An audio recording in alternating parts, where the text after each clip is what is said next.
Girlfriend बेहोशी में थी जब अचानक तेज प्रेशर वाली पानी की धार ने उसे जगा दिया। वो बुखला गई और फौरन रहम की भीख मांगने लगी। लेकिन सामने खड़ी लंबे बालों वाली औरत का दिल बिल्कुल पत्थर का था, जैसे कुछ सुन ही नहीं रही हो। वो जितनी भी मन्नतें करती उसे कोई फर्क न पड़ा। ये वही पुलिस वाले की बीवी थी जो उसे यहाँ लेकर आए थे।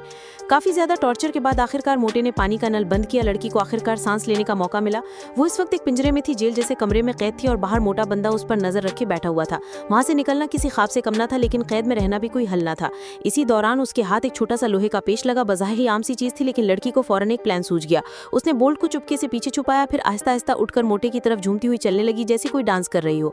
मोटा बाहर से तो नॉर्मल दिखाई दे रहा था, लेकिन अंदर से वो बिल्कुल घबरा गया था। लड़की ने मौका देखकर अपनी बातों और अदाओं से उसे बहकाना शुरू कर दिया, कभी नरमी से कभी शरारत से। आखिरकार मोटा उसके जाल में फंस गया।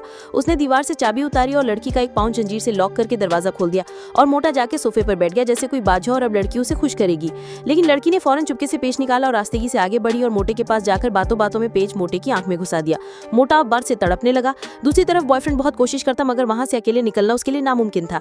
इसी लम्हे एक रेस्टोरेंट का मालिक एंट्री मारता है। वो लड़के को अपनी गैंग में शामिल करना चाहता था, लेकिन लड़के ने साफ इनकार कर दिया। रेस्टोरेंट के मालिक ने उसकी गर्लफ्रेंड को नुकसान पहुंचाने की धमकी दी। लड़का गुस्से से आग बबूला हो गया और उसे धमकियां देकर उकसाने लगा। लेकिन रेस्टोरेंट का मालिक बहुत चालाक था, लड़के की बात का जवाब दिए बगैर निकल गया।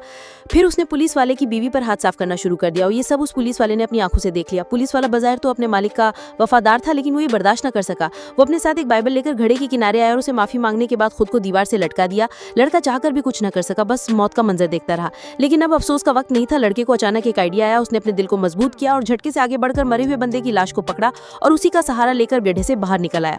वो एक लम्हा जाया किए बगैर गर्लफ्रेंड की तलाश में निकला। जैसे एक छोटे कमरे के करीब पहुंचा, अंदर से गर्लफ्रेंड की मदद की आवाजें सुनाई दी। उसने फौरन दरवाजे को एक जोरदार लात मारी, नीचे की तरफ भागा और एक ही झटके में मोटे पर हमला कर दिया। लड़के ने करी पड़ी लकड़ी उठाई और जोर जोर से मारने लगा और दुधर लड़की ने भी अपने पांव की जंजीर खोली और दोनों जल्दी से वहां से निकले। जैसे बाहर निकले फौरन गाड़ी में बैठे और इस जहन्नम जैसे मकाम से फरार हो गए। लेकिन वो ज्यादा दूर न जा पाए थे। हाईवे पर थोड़ा ही आगे गए थे, सामने अचानक रेस्टोरेंट का मालिक सामने आ खड़ा हुआ। वो हाथ फैलाए गाड़ी रोकने की कोशिश कर रहा था, जैसे वो समझ रहा हो कि गाड़ी उसके मंत्रों से रुक जाएगी। लेकिन उसने अपनी ताकत को कुछ ज्यादा ही समझ लिया था। लड़का गाड़ी से उसे कुचलकर वहां से निकल गया।